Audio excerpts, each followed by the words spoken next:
Vasarā tagad augustā apvienotā saraksta deputāti pievērs uzmanību kādām dīvainām metamorfozēm. Proti, metamorfozes dabā tāds spilgtākais piemērs, kad kāpurs pārvēršas par skaistu tauriņu šajā pārmaiņu procesā, bet šeit ir tāda reversā metamorfoze. Proti, ka tauriņš ir pārvērties atpakaļ kāpurā. Kāpēc? Tā dīvainība ir tāda, ka tad, kad mēs apstiprinājām 19. aprīlī pagājušajā gadā, devām uzticību mūsu ārlietu ministrijai, arī apvienotais saraksts balsoja par.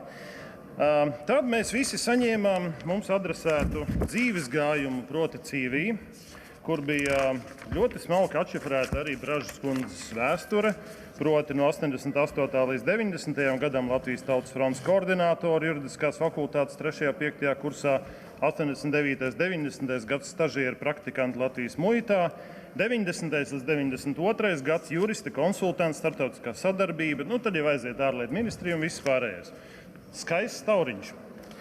Bet te pēkšņi ārlietu ministrijas mājaslapā Baibas Bražas CV sāk piedzīvot tādas ļoti klusas, bet ļoti redzamas metamorfozes. Proti, 88. līdz 90. gads, jā, Latvijas Tautas fronte, 89. līdz 90. gads praktikante, toreiz LPRSR muita, 90. līdz 93. gads, kas pievērš uzmanību, mainās pat gadu skaitļi, juristi, konsultanti, starptautiskā sadarbība, LJPS, vecākā konsultanta, referenta.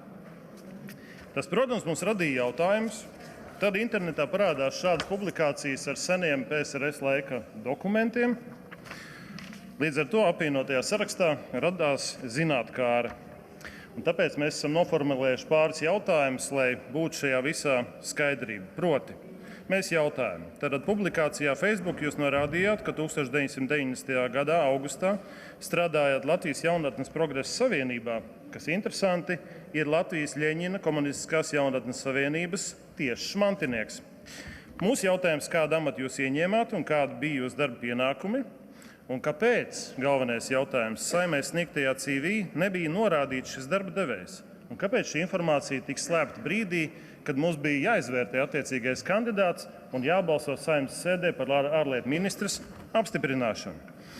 Protams, arī jautājumi, kāda bija samaksa, vai bija slodze pilna vai nepilna, un daudzi citi jautājumi, kas varētu varbūt viest skaidrību un šo metamorfozi varbūt arī pabeigt. Paldies, kolēģi!